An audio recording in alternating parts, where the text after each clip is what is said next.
very concerning to my client is the fact that he hasn't had any parenting time. Miss Boone, today's Friday. Mhm. Would it be possible for Andrew to pick up Maddie at 6 p.m. tonight? Um, no, but he can stop by whenever.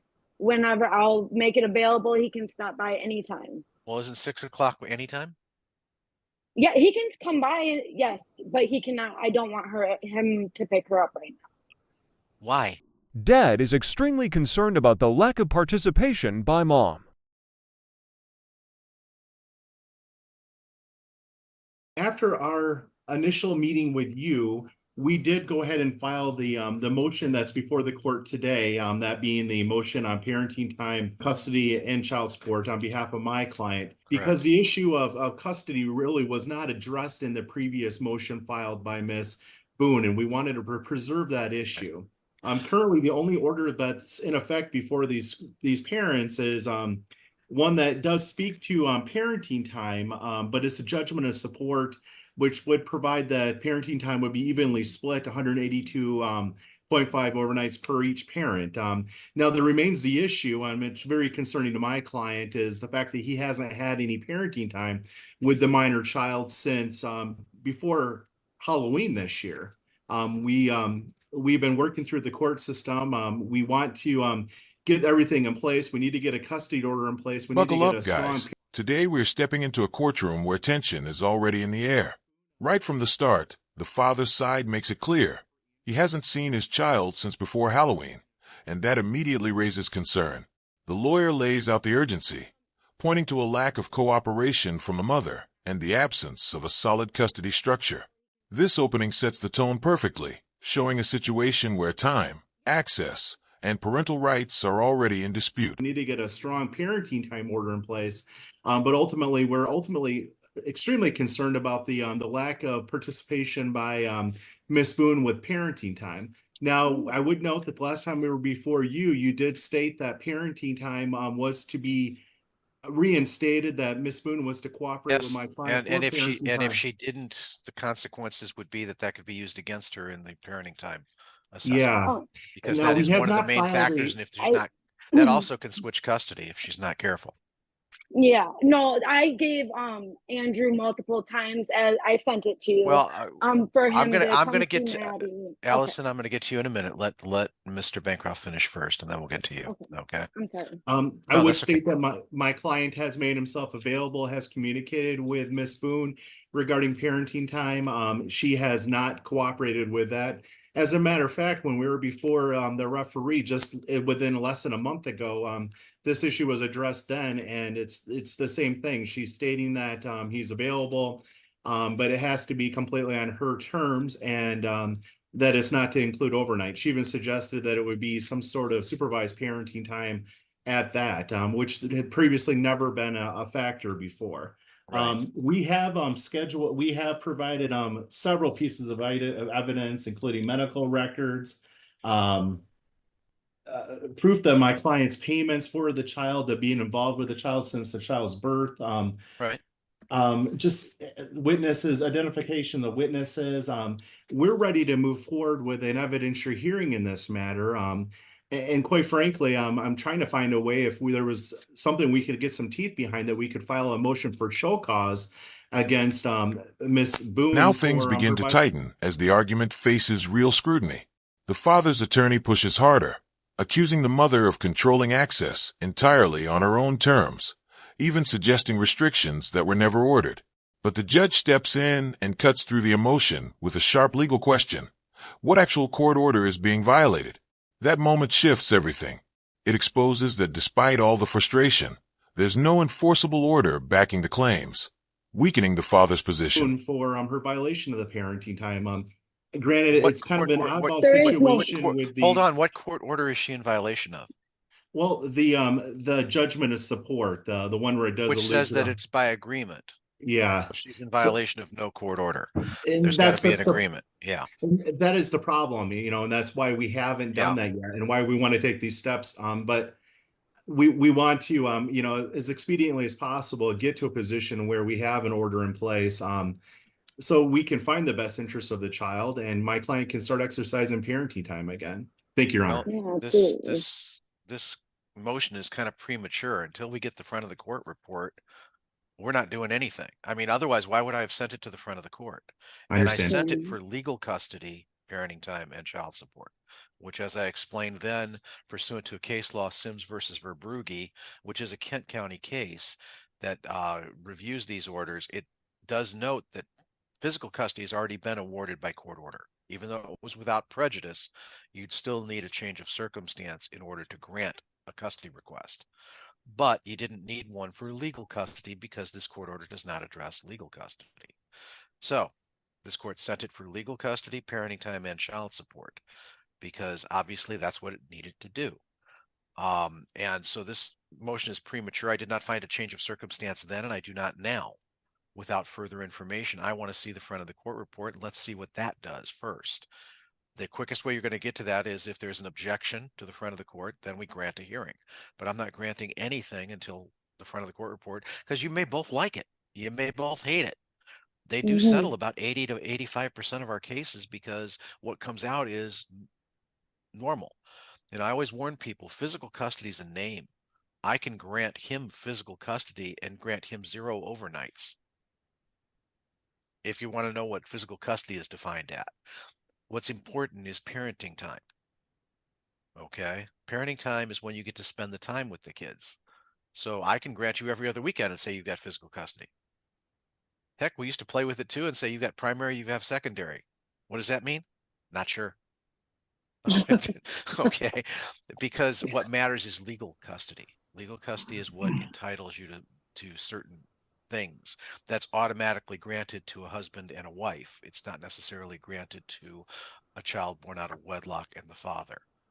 What happens under the statute is if you sign an affidavit of parentage, on that affidavit, you have presumptively given the other side legal and physical custody, and you signed it as a contract. But again, it's without prejudice, which is why we can review it. I want to get something started. I want to get the parenting time going. And as I warned her before, that can be used against her. So I Here's where the suggest both of judge you. takes full control and brings clarity to the chaos. He explains that the motion being pushed is premature, emphasizing that without proper reports and procedures, no decision can be made yet. More importantly, he breaks down the difference between custody and parenting time, highlighting how people often misunderstand what truly matters. His denial isn't emotional, it's procedural, grounded in law, making it clear that the process must play out before any rulings. I suggest both of you keep what you've attempted and all the paperwork, all the Yeah. text and stuff. You might want to print them out because they may become relevant as to who's doing what. That's why I always tell Mhm. people keep the receipts on this stuff because it's important. The court may need to look at it. We may not, Mhm. but I'm afraid I'm going to deny it at this time, Mr. Bancroft, without prejudice because we need to get. You're right. We need to get moving forward. Unfortunately, I think I also warned you in that November that 7 of our 11 holidays happened between November 11th and January 13th. So the court generally gets backed up during those 2 months and everything gets thrown up, just Mhm. put out about 4 or 5 weeks. So you should be getting that report. When did you meet with the front of the court? The January 8th of January. Okay. So give them about 4 weeks to 5 weeks and they'll type up the recommendation. They will send it to you. If you both agree with it, it will become a court order. If one of you objects to it, we will set a hearing. Okay. Okay. As a matter of fact, if that hearing needs to be set, let me see if I can circumvent this one. File whoever wants to object, file the objection, contact my clerk, and we will just automatically set it for a hearing. You don't have to come in for a motion like this. But it Okay. has to come with this, Allison, because I can tell you this morning. If we do go to a hearing, you'll be treated like an attorney. Okay. Mhm.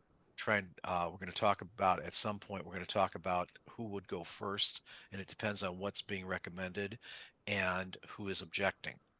So we'll make a Okay. determination as to who goes first. You'll be allowed opening statements, which is basically welcome back to English class. It's a summary of your paper.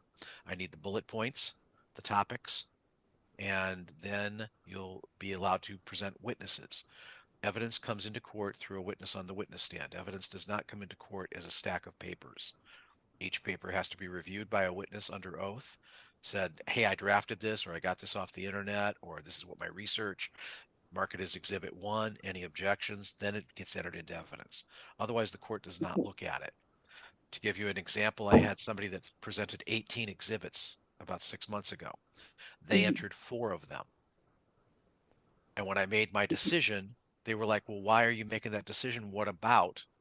And I'm like, you never entered that into evidence. Okay, yeah, The court never saw it.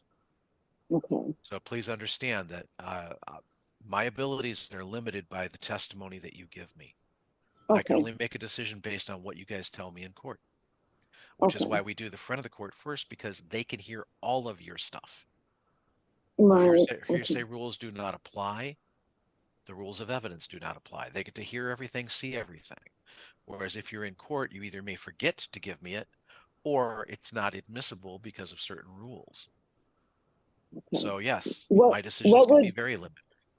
what would be admissible, be considered admissible? Like, can you give me an example? That I can't give you 4 years of law school and a Okay, 5-minute okay, course. okay. And this Mr. I'll Mr. figure it Bancroft will be out. able to, yeah, Mr. Bancroft can, talk to his client about this, but that's why I need to talk to you, Oh, because that's what warning this comes with. Is if okay. we go to court for a Oh, I'm hearing, sorry. you are treated as an attorney. I And we'll do. discuss whether we would discuss whether you guys would want that hearing in person or on Zoom. That's up to Okay. you. I do it either way. So far, 90% of the people prefer it by Zoom because it's just easier for everybody. They don't have to drive down to the courthouse. They don't have to have their witnesses come down. Their witnesses can just call in. So Oh, that okay, makes it a yeah. little bit easier. All right. I might suggest that you consult an attorney though, Ms. Boone. Yeah, I've been talking to one. Yes, Mr. Bancroft. I know it's probably not necessarily appropriate to use this setting, but we do have the parties all in one spot between you. May I inquire of Miss Boone regarding trying to set up a parenting time Yes, session you at this may. point? Yes, you may.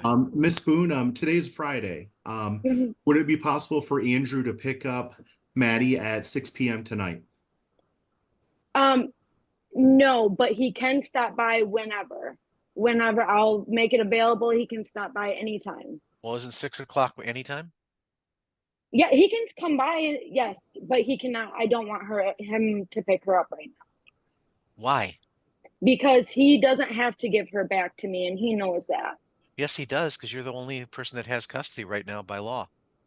So when I went down to FOC, they said that he does not have to give her back to me because there's Yes. no You are order granting and you are granting him permission to see the child, and I'm telling him, just as I'm telling you, he should be able to see the child. And Mr. yeah. Hess, you follow the agreed times. If she says 6 to 8, you bring the child back at 8. I mean, she's got sole legal and sole physical custody. So if She's the only authority right now. I feel comfortable. Thank you for saying that because what I was told at FOC is no cops will help me if something Generally, came cops down won't to help you it. even No, with it. The police will not help you generally even with a court order.